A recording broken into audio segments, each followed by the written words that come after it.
Hello everyone, physics की online classes में आपका स्वागत है। देखिए, क्लास 12 के लिए हमने लास्ट वीडियो में आपको बताया था कि एक बार थोड़ा सा रिवाइज कर लेते हैं कि हमने लास्ट वीडियो में क्या बताया था धारा घनत्व के बारे में। ठीक है, करंट डेंसिटी क्या होती है इसके बारे में हमने बताया। इससे पहले वाला जो टॉपिक पढ़ रखा था हमने, विद्युत धारा क्या है, विद्युत धारा का कॉन्सेप्ट क्या है, ये हमने आपको समझा। विद्युत धारा की दिशा है वो किधर से किधर मानी जाती है, यानी कि देखिए एक मोस्टली बात करें तो एक जनरल सी बात है कि हाँ, धारा जो है वो चालक के अंदर प्रवाहित होती है। ठीक है ना। अब वो चालक के अंदर कौन होता है? मुक्त इलेक्ट्रॉन होते हैं। और मुक्त इलेक्ट्रॉन क्या होते हैं कि जो इलेक्ट्रॉन नाभिक से सबसे दूर वाली कक्षा में होते हैं, जिसको आउटर मोस्ट ऑर्बिट बोलते हैं, सबसे बाह्यतम कक्षा होते हैं, वो नाभिकीय बल से, वो यानी कि आकर्षण बल से बहुत क्षीण रूप से बने रहते हैं और वो फ्री रहते हैं उससे। और फ्री रहने के कारण वो इस पूरे चालक में सभी दिशाओं में, अनियमित दिशाओं में, जिसे हम यादृच्छिक दिशा कहते हैं, सभी दिशाओं में घूमते रहते हैं। ठीक है ना, जिन्हें हम मुक्त इलेक्ट्रॉन कहते हैं। अब इलेक्ट्रॉन पर होता है आपका ऋणावेश, तो वो जो आपका आवेश होगा उसमें वो मुक्त आवेश कहलाएगा। और विद्युत धारा की दिशा की हम बात करें तो देखिए, अब बात आती है कि सर हम ये कहते हैं कि आवेश प्रवाह की दर को हम धारा कहते हैं, तो इसमें तो आवेश अपने आप जो मुक्त इलेक्ट्रॉन है, यानी कि जो मुक्त आवेश हो गया वो, तो वो सभी से दिशाओं में जा रहा है, तो फिर भी धारा क्यों नहीं प्रभावित होती? तो मैंने आपको कहा था कि विद्युत धारा के लिए आपको नेट आवेश जो होता है ना, वो निश्चित दिशा में प्रभावित होना चाहिए।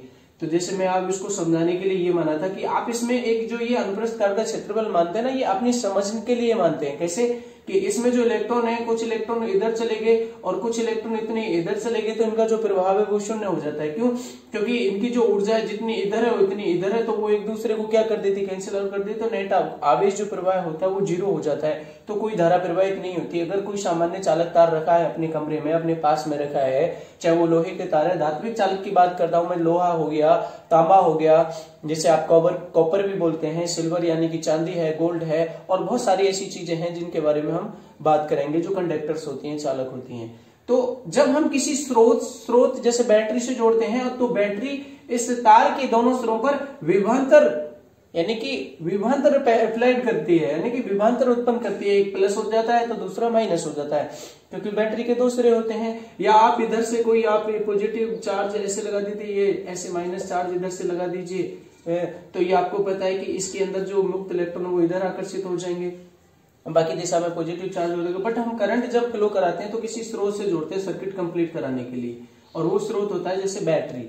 तो वो बैटरी क्या करती है, इसमें विद्युत विभवांतर पैदा करने के लिए सभी जो इलेक्ट्रॉन होते हैं, जो इसमें मुक्त आवेश होता है, और चालकों में मोस्टली हमारे जो आवेश होते हैं वो मुक्त इलेक्ट्रॉन ही होंगे। हालांकि कहीं हम बस अपनी जो नॉर्मली, जैसे मैं कहता हूं कि आवेश की बात करूं, तो आवेश वो मोस्टली धन आवेश माना जाता है, लेकिन वैसे धन आवेश चालकों में प्रवाहित नहीं होता है, क्योंकि भैया धन आवेश तो प्रोटॉन के कारण होता है, और प्रोटॉन होता है नाभिक के अंदर, वो नाभिक के अंदर से निकल नहीं सकते, इस बैटरी की सहायता से हम निकाल ही नहीं सकते उसको।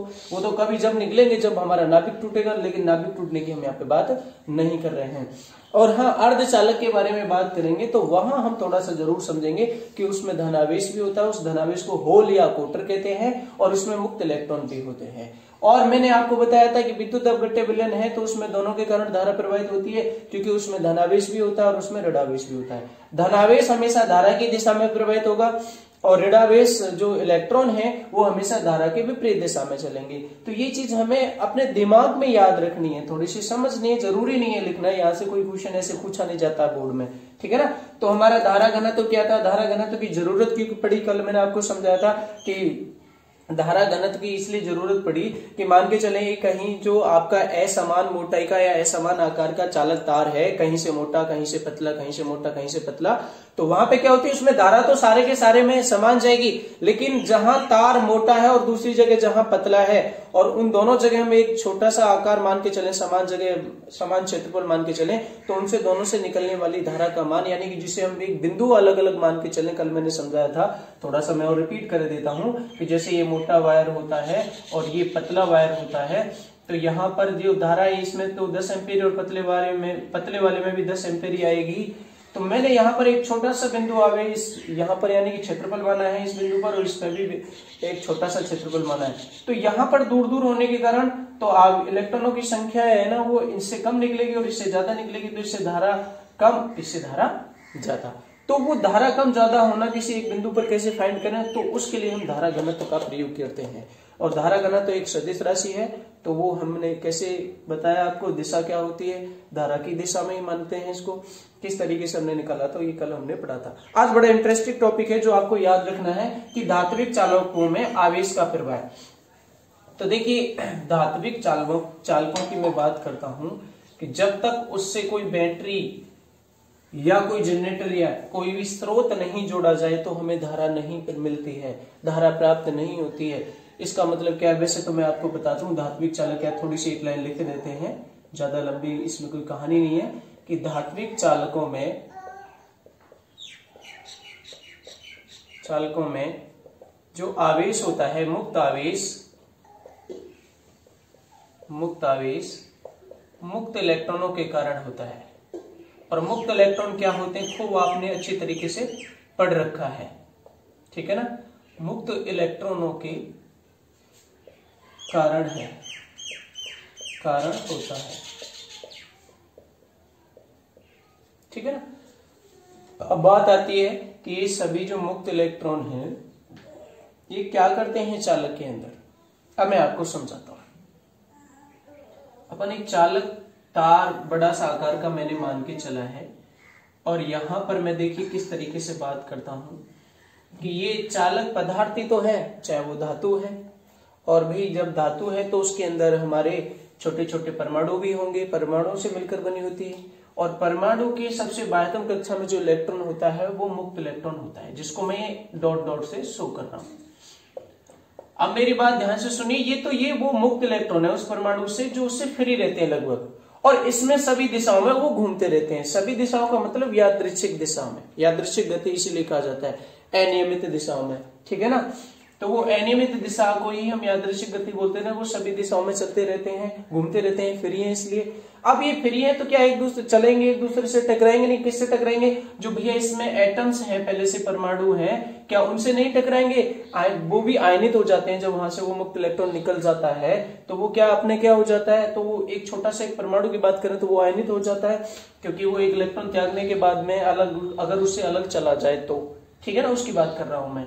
तो वो जैसे ये मुक्त होते हैं, फ्री होते हैं, तो ये सभी दिशाओं में घूमते रहते हैं।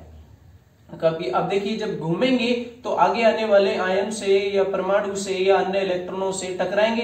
अब जैसे ये गया यहाँ पे तो ये इससे टकराएगा, और टकराने के बाद में हो सकता है कि ये अपनी दिशा बदल दे, और यहाँ कोई इलेक्ट्रॉनों का इससे टकराएगा तो हो सकता है अपनी ये दिशा बदल दे। तो ये अपने बिना किसी बैटरी जोड़े से, बिना स्रोत जोड़े से, यानी कि बाह्य विद्युत क्षेत्र अपना क्या है, यहाँ पर बाह्य विद्युत क्षेत्र 0 है, ये बात क्लियर हो जानी चाहिए। E बराबर 0, यानी कि इससे कोई बैटरी नहीं जोड़ी गई, यानी इसको कोई विद्युत विभवांतर नहीं दिया गया। बैटरी विद्युत विभवांतर ही उत्पन्न कराती है चालक में, हमने इसमें कुछ नहीं जोड़ा है। ये मुक्त इलेक्ट्रॉन है, इसलिए कहा जाता है कि मुक्त है, फ्री है। तो फ्री का मतलब कोई बाउंडेशन नहीं है उन पर, अब कोई बाउंडेशन नहीं भी है, वो कहीं भी जा सकता है। अब जा सकता है, कोई रास्ते में मिला तो उससे टकराया, और टकराने के बाद में उससे अपनी एनर्जी लॉस की तो वो दूसरी दिशा में हो गया, कभी इधर कभी इधर, ऐसे। तो ये टेढ़ा मेढ़ा जिसे जिग जैग पाथ बोलते हैं, क्या बोलते हैं, जिग जैग पाथ बोलते हैं, ऐसे गति करते रहते हैं, ठीक है ना।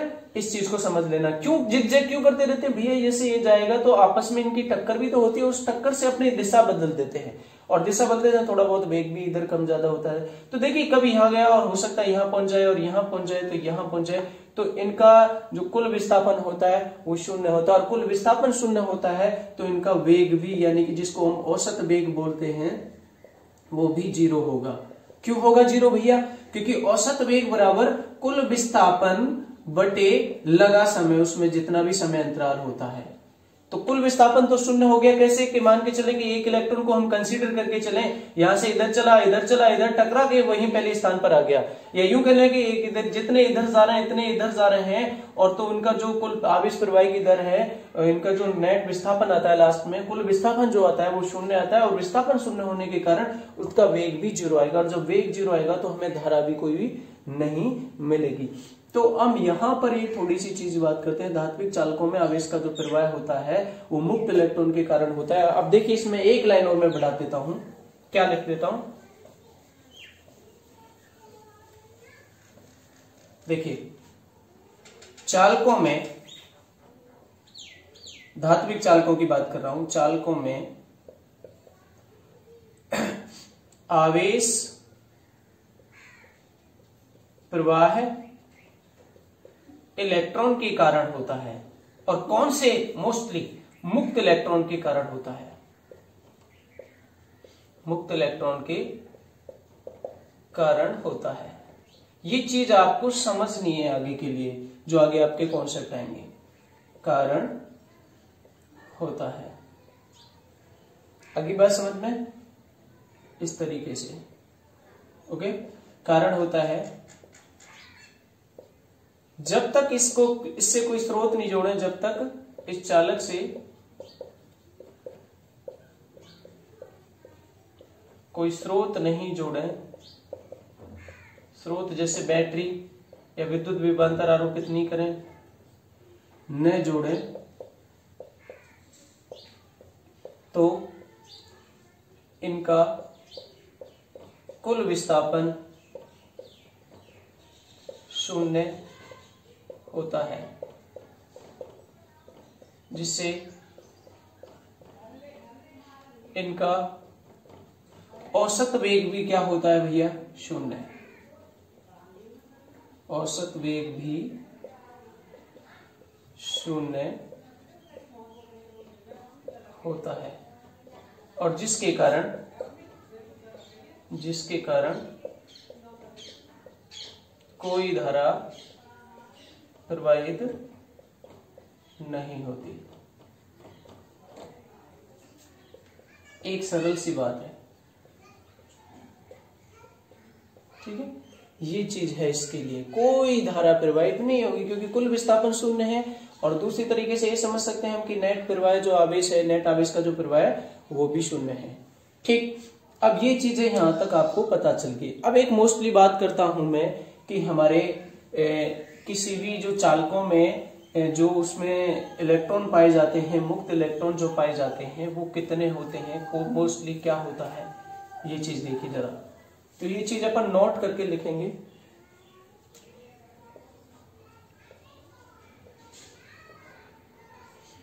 नोट में लिखेंगे, जैसे मैं बात करता हूं तांबे के लिए, तांबे में जो मुक्त इलेक्ट्रॉनों की संख्या होती है,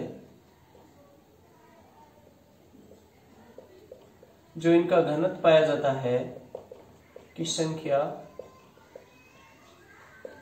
कितनी होती है, लगभग 8.9 गुणा 10 की घात 28 प्रति मीटर की क्यूब। यानी कि प्रति मीटर की क्यूब का मतलब क्या है कि 1 मीटर की क्यूब के आयतन में जो हमारे इलेक्ट्रॉन पाए जाएंगे तांबे के अंदर वो कितने होते हैं, 8.9 इंटू 10 की पावर 28, इतने इलेक्ट्रॉन्स पाए जाते हैं। अब अपन इसको सेंटीमीटर में भी बदल सकते हैं, बड़े इजीली तरीके से बदल सकते हैं। कैसे, देखिए पर सेंटीमीटर की क्यूब में किस तरीके से बदलेंगे, आप इजीली इसको कन्वर्ट कर लो, बहुत इजीली तरीके से कन्वर्ट कर सकते हैं। ये देखिए कैसे, 8.9 इंटू 10 की पावर 28 पर सेंटीमीटर की क्यूब में बदलना चाहता हूं, तो मीटर को जब सेंटीमीटर में बदलूंगा तो मेरे को कितने से गुणा करनी पड़ेगी, 100 से, तो ये 100 सेंटीमीटर हो गया, और उसके ऊपर क्यूब चले तो क्यूब हो जाएगा। आगे बात करते हैं तो 8.9 इंटू 10 की पावर 28 पर 100 की घात कितनी, यानी कि 10 की घात 2, ये नीचे 100 को हम 10 की घात 2 लिख सकते हैं, उसके ऊपर पावर 3 है तो ये 10 की घात 6 हो जाएगा, और 10 की घात 6 सेंटीमीटर की क्यूब। अब ये 10 की घात नीचे बटे में है, प्लस की ऊपर जाएगी तो माइनस की, तो कितना हो जाएगा 8.9 गुणा 10 की घात 28, ये प्लस की और नीचे से जाएंगे ये माइनस की, तो 10 की घात 22 पर सेंटीमीटर की क्यूब बचेगी। क्योंकि सेंटीमीटर की क्यूब का जो आयतन होगा वो मीटर की क्यूब से कम होगा, तो उसमें पाए जाने वाले इलेक्ट्रॉन भी कम होंगे। देखिए इतने सारे इलेक्ट्रॉन्स होते हैं, लेकिन जब तक इनसे कोई स्रोत नहीं जोड़ा जाता चालक से, तो वो सभी संभावित दिशाओं में घूमते रहते हैं, जो टेढ़ा मेढ़ा जिगजैग पाथ को अपनाते हैं, और उनका कुल विस्थापन शून्य होता है और कोई धारा प्रवाहित नहीं होती। ठीक है ना। अब हम आगे बात करते हैं कि इसमें मुक्त पथ क्या होगा, विश्रांति काल क्या होगा। ये तो देखिए आपको पता होना चाहिए, समझना चाहिए, ये जो अभी मैंने बेसिक फंडामेंटल बताया। अब जो मैं आगे बताने जा रहा हूं वो हमें पूछा जा सकता है बोर्ड क्लासेस में, और कई बार पूछा भी गया है। देखिए कैसे।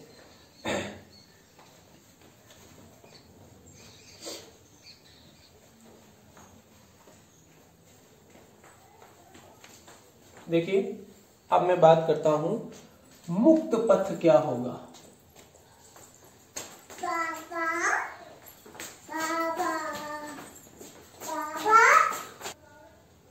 देखिए मुक्त पथ क्या है उसको बताने से पहले मैं आपको देखो नोट करके बता देता हूं क्या, कि ये नोट में हमें लिखना है, ये समझना। देखिए कि चालक के अंदर सभी मुक्त इलेक्ट्रॉन अनियमित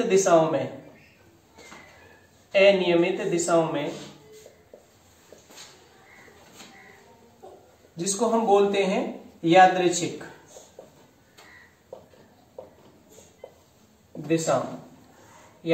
दिशाओं में, यानी कि सभी दिशाओं में गति करते हैं।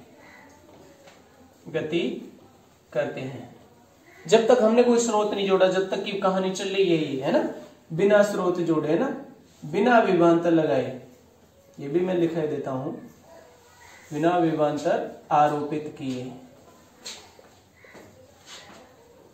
कॉन्सेप्ट है, इसको ढंग से समझना। जब तक कोई हमने बैटरी नहीं जोड़ी है, भाई मुक्त इलेक्ट्रॉन है तो गति तो करते हैं, और ये गति करते हुए लिखेंगे हम, गति करते हुए आपस में टकराते हैं,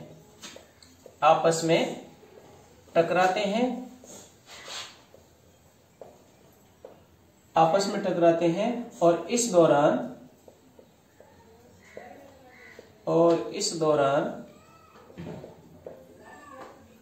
वह सभी जिग जैग, और जिग जैग का मतलब होता है टेढ़ा मेढ़ा पथ, ठीक है ना, जिग जैग पथ का अनुसरण करते हैं। और वो कैसे करते हैं मैं अभी आपको बता देता हूं। अभी मैंने पीछे समझाया था कि जैसे मान के चलें किसी चालक के अंदर की बात करें, अभी मैंने कोई बैटरी स्रोत नहीं जोड़ा है, और नहीं जोड़ा तो कुल विस्थापन इनका शून्य आएगा, कुल विस्थापन शून्य है तो इनका औसत वेग भी शून्य आएगा, जिसको आगे हम अपवाय वेग के रूप में पढ़ेंगे, ठीक है। इसमें बहुत सारे ये सब इलेक्ट्रॉन है, मैं कैसे दर्शा सकता हूँ, जैसे इलेक्ट्रॉन यहां से गया, इससे टकराया, ये इधर मुड़ गया, यहाँ पे कोई इलेक्ट्रॉन मिला, अब यहां से मिला तो हो सकता है ये यहाँ पे चला जाए, और यहां से मिला तो हो सकता है ये वापस यहीं पे लौट के आ जाए जहां पर ये पहले था, ठीक है ना। तो ये जो है ये इधर गया फिर इधर गया मुड़ा, तो ये जो पथ होता है ना, ये पथ कैसा है आपका, जिग जैग पाथ, टेढ़ा मेढ़ा पथ, इसका अनुसरण करते हैं। अब बात आती है भैया मुक्त पथ क्या होता है, किसके कहते हैं, और इस मुक्त पथ को समझने के लिए हमें थोड़ा सा 11th क्लास में, जो आपने 11वीं क्लास में फिजिक्स में गैस होगा, अणुगति सिद्धांत पढ़ा होगा फिजिक्स में, और केमिस्ट्री में भी पढ़ा होगा, तो वहां से वो समझ में आएगा। मैं कंपेयर कराऊंगा किस तरीके से, देखिए अब हम नेट हेडिंग जरूर लिख सकते हैं कि चालक के अंदर जो इलेक्ट्रॉन होते हैं उनका मुक्त पथ क्या होता है, औसत माध्य मुक्त पथ क्या होता है, रिलैक्सेशन टाइम क्या होता है, विश्रांति काल जिसे कहते हैं हम, वो क्या होता है, औसत विश्रांति काल क्या होता है, यहां से वो डेफिनेशन पूछी जाती है। तो सबसे पहले हम बात करते हैं, हेडिंग के रूप में लिखेंगे इसको, मुक्त पथ, जो आवेश का प्रवाह होता है किसी भी चालक के अंदर। या ये चीज ध्यान से सुनना, जब तक हमने बैटरी नहीं जोड़ी है, जब तक कि मैं बात कर रहा हूं, बैटरी जोड़ने के बाद में, विभवांतर अप्लाई करने के बाद में तो सारी कहानी बदलेगी, और वो किस तरीके से बदलेगी, औसत वेग भी होगा उनका, शून्य नहीं होगा, जिसको हम अपवाय वेग के रूप में पढ़ेंगे, तो वो सारा सब कुछ यहाँ होगा। लेकिन ये सब कुछ बिना बैटरी के जुड़े हुआ है। चल रहा है। तो अब आप ये कहोगे सर कि बिना बैटरी जोड़े आवेश कैसे गतिमान होते हैं ना चालक के अंदर मुक्त इलेक्ट्रॉन, मुक्त का मतलब फ्री, और फ्री है तो वो सभी दिशाओं में घूमेंगे। हालांकि उनका कुल विस्थापन यानी कि कुल औसत वेग हम निकालेंगे वो जरूर शून्य निकलेगा, लेकिन वो कुछ ना कुछ तो वो रास्ता दूरी तो तय करेगा, पथ तो तय करेगा, भले ही चाहे उनका विस्थापन शून्य हो। विस्थापन और दूरी में अंतर आपको समझ में आता है 11th क्लास में बेटा, कि किस तरीके से कि अगर कोई भी कण यहाँ से चला और यहाँ से चला, यहाँ से चला, लौट करके ऐसे आ गया इन अलग अलग रास्तों से, तो ये पहले और प्रारंभिक बिंदु और अंतिम बिंदु भले ही एक है तो विस्थापन तो शून्य होगा, लेकिन तय की दूरी जो पथ है, रास्ता है, वो आपका शून्य नहीं होगा। इस चीज को समझना। तो मुक्त पथ किसे कहा जाता है मैं अभी आपको समझाता हूं, जिसको बोला जाता है फ्री पाथ। और किसके लिए? आवेश के लिए, है ना, मुक्त आवेश के लिए। अब आवेश में चाहे वो धनावेश हो चाहे वो इलेक्ट्रॉन हो, ओके। और खास करके मोस्टली हम यहां पर चालक के लिए, इलेक्ट्रॉन के लिए ही पढ़ेंगे। किस तरीके से? देखिए, अभी मैंने बताया कि किसी एक चालक के अंदर जब हमने बैटरी नहीं जोड़ी है, जितने भी मुक्त इलेक्ट्रॉन हैं उनको मैं शो कर रहा हूं। तो जैसे ये एक इलेक्ट्रॉन यहां पे चला और यहां इससे टकराया, तो हो सकता है वो इधर लौट के आ जाए और ये इधर लौट के आ जाए। तो देखिए, पहली टक्कर ये यहां से चला, चलने के बाद में ये इससे टकराया, तो पहली टक्कर, और पहली टक्कर के बाद में फिर ये इधर चला, और तो दूसरी टक्कर से यहां होगी इसकी। तो पहली टक्कर के बाद और दूसरी टक्कर से पहले जो बीच में अपनाया गया पथ है, इसके बीच में कोई भी कण नहीं है, कोई भी इलेक्ट्रॉन नहीं है, कोई टक्कर नहीं है। तो ये यहां से यहां तक इन दोनों के बीच में कोई टक्कर नहीं होगी। पहली टक्कर तो ये और दूसरी टक्कर ये। तो पहली टक्कर के बाद, है ना, दो क्रमागत टक्कर की बात कर रहा हूं, सीक्वेंस क्रमागत मतलब लगातार, उससे पहले इसके बीच में कोई टक्कर नहीं होगी। चाहे वो ये हो सकती है पहली, ये पहली टक्कर है, ये दूसरी है, मान सकते हैं ये तीसरी है, हो सकता है वो इधर चला जाए, ये चौथी टक्कर है, और हो सकता है ये इधर से इससे टकरा करके इधर आए, ये पांचवी टक्कर है। तो किन्हीं दो क्रमागत की बात कर रहा हूं, तो पहली दूसरी की बात करूंगा मैं, पहली चौथी की बात नहीं करूंगा, लगातार की बात करूंगा मैं, और तीसरे चौथे की बात करूंगा, तो चौथे पांचवें की बात करूंगा। तो दो किन्हीं एक मतलब पहली टक्कर के बाद और दूसरी टक्कर से पहले जो अपनाया गया पथ होता है वो सरल रेखीय पथ होता है, और उस पथ को ही हम मुक्त पथ कहते हैं। मुक्त क्यों कहा गया? क्योंकि भैया इस दौरान वो फ्री होके चलता है, कोई टक्कर नहीं होती, इसलिए इस पथ को हम क्या कहते हैं? मुक्त पथ। तो ये चालक के अंदर है ना ये सब कहानी। तो ये मैं अब इसको आसानी से क्या लिख सकता हूं, देखिए, बिना बैटरी जोड़ी की कहानी चल रही है कि धातु के अंदर या धातु चालक के अंदर मुक्त इलेक्ट्रॉन टकराते हुए जिगजैग पथ का अनुसरण करते हैं। ठीक है। इस दौरान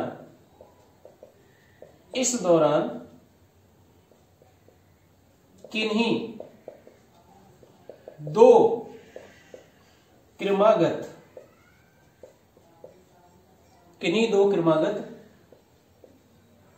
टक्करों के मध्य अपनाया गया सरल रेखीय पथ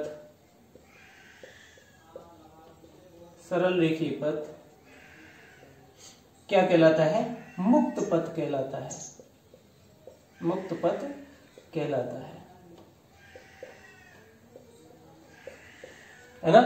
या ऐसे कर सकते हैं कि पहली टक्कर के बाद और दूसरी टक्कर से पहले जो बीच में जो अपनाया गया पथ होता है उस दौरान कोई टक्कर नहीं होती है, तो वो पथ सरल रेखीय पथ होता है, उस पथ को हम मुक्त पथ भी कहते हैं। अब भैया मेरी बात ध्यान से सुनिए कि यहां से यहां तक चला, ये यहां से यहां तक चलो मान के चले, ये आपका पहला ये जो है λ1 है, यहां से यहां तक तय की गई दूरी लैम्डा 2 है, कुछ भी मान सकते हैं। ये L1 L2 भी मान सकते हैं। लैम्डा 1 आपने बहु भले ही तरंग दैर्ध्य में पढ़ा, लेकिन यहाँ से हम मुक्त पथ में भी दर्शा सकते हैं, इसको दूरी में भी दर्शा सकते हैं। ये लैम्डा 3 मान लें, ये लैम्डा 4 मान लें और ये लैम्डा 5 मान लें। तो अब हम बात करते हैं कि औसत मुक्त पथ क्या होगा।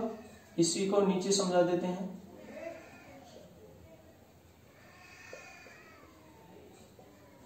बहुत इजी है, फ्री मीन पाथ। अब देखिए मैं बताऊं, ये आपने 11th क्लास में कहां पढ़ा होगा कि गैसों का अणुगति सिद्धांत, जब गैस आदर्श गैस की बात करते हैं या कोई गैस सिलेंडर में भरी होती है तो वो चलते हुए जब टकराती है अन्य अणुओं से, आपस में अणु टकराते हैं तो टकराते हुए अपनी दिशा बदलते हैं और दिशा बदलते समय मतलब दो क्रमागत टक्करों के बीच में जो अपनाया गया पथ होता है वो सरलेखीय पथ होता है और उसको हम मुक्त पथ कहते हैं। और इन सभी का जो एवरेज होता है, इन सभी की जो एवरेज वैल्यू निकालेंगे, जो मीन वैल्यू निकालेंगे, वो औसत मुक्त पथ होगा। तो हम क्या करेंगे, किस तरीके से लिख देंगे, सभी टक्करों के दौरान या विभिन्न टक्करों के दौरान भी लिख सकता हूं, विभिन्न टक्करों के दौरान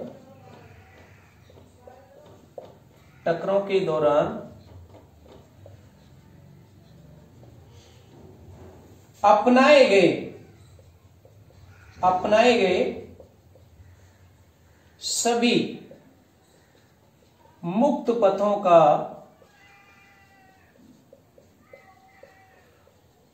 औसत मान,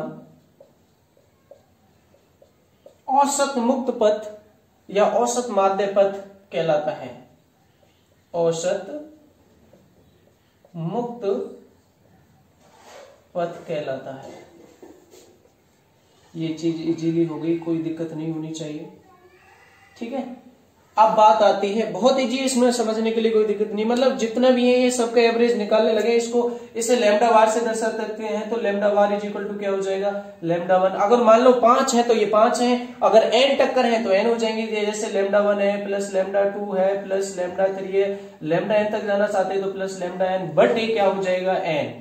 सभी को जोड़ करके जितने हैं उनको इस संख्या का भाग देते हैं, जैसे 5 है तो 5 को जोड़कर 5 का भाग दे देते। अब इसमें मैंने टक्कर कितनी दर्शाई है, n, तो मुक्त पथ भी कितने होंगे, lambda 1 lambda 2 lambda 2 dot lambda n होंगे। पहले टक्कर के दौरान ये लैम्डा 1, दूसरा ये, तीसरा ये, इस तरीके से हम औसत मुक्त पथ निकाल सकते हैं। अब बात आती है कि टाइम ऑफ रिलैक्सेशन क्या होता है, विश्रांति काल क्या होता है। अच्छा भैया बहुत इजी है, इसको समझना होगा। देखो किस तरीके से, यहां तक तो ये बात आपके क्लियर हो गई होगी, इसमें तो कोई डाउट नहीं रहा होगा मेरे हिसाब से। अब देखिए बेटा,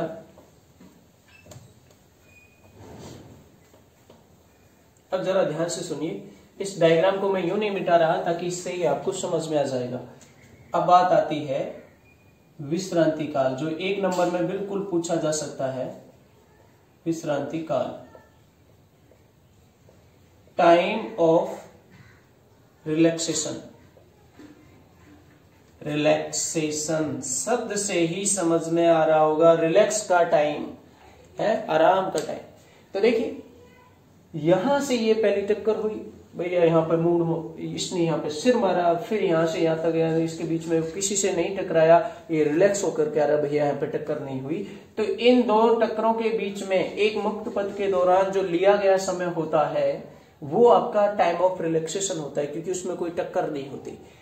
ध्यान से सुनना, माध्य वक्त के लिए इसका हम माध्य वैल्यू निकाल लेंगे तो माध्य विश्रांति काल होगा। विश्रांति काल के लिए बात करें कि दो क्रमागत टक्करों के बीच में जो लिया गया समय होता है, लिया गया जो टाइम होता है, वो विश्रांति काल कहलाता है। बड़ा इजी है, बहुत सिंपल सी बात है, दो क्रमागत टक्करों के बीच में, क्योंकि यहां से यहां तक कोई भी वो टक्कर करता नहीं है, पहली टक्कर के बाद और दूसरी टक्कर से पहले रिलैक्स होकर के चलता है, कोई टकराव नहीं किसी से, इसलिए इसको विश्रांति का, रिलैक्सेशन टाइम, आराम का टाइम बोलते हैं। तो कैसे कर लेंगे, सीधा सीधा लिख देंगे, किन्हीं दो क्रमागत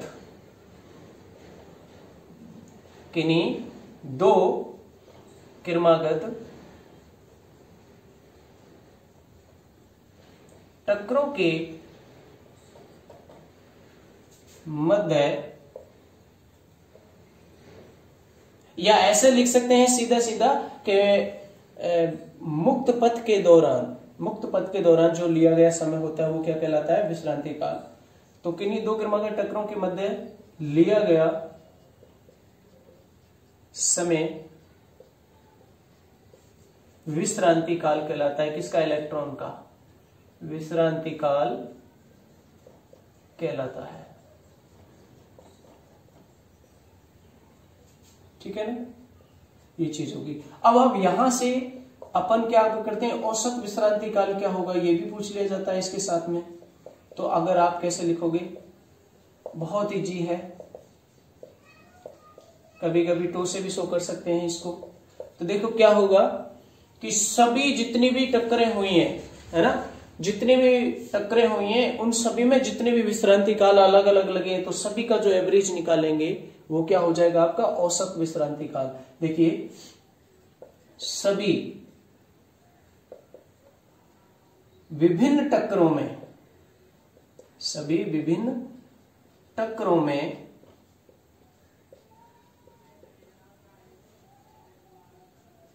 लिए गए विश्रांति कालों का या विश्रांति कालों का औसत मान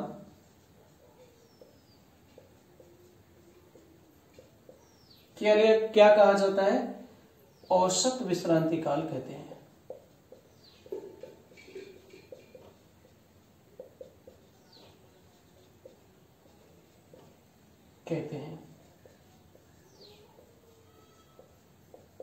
ठीक है ना, ये चीज मेरे जो मैंने समझाई है उसको ध्यान से रखना। नेक्स्ट वीडियो में हम अपवहन वेग क्या होता है, यानी कि अपवाय वेग क्या होता है, वो भी बहुत मोस्ट इंपोर्टेंट टॉपिक है, उसको समझाएंगे।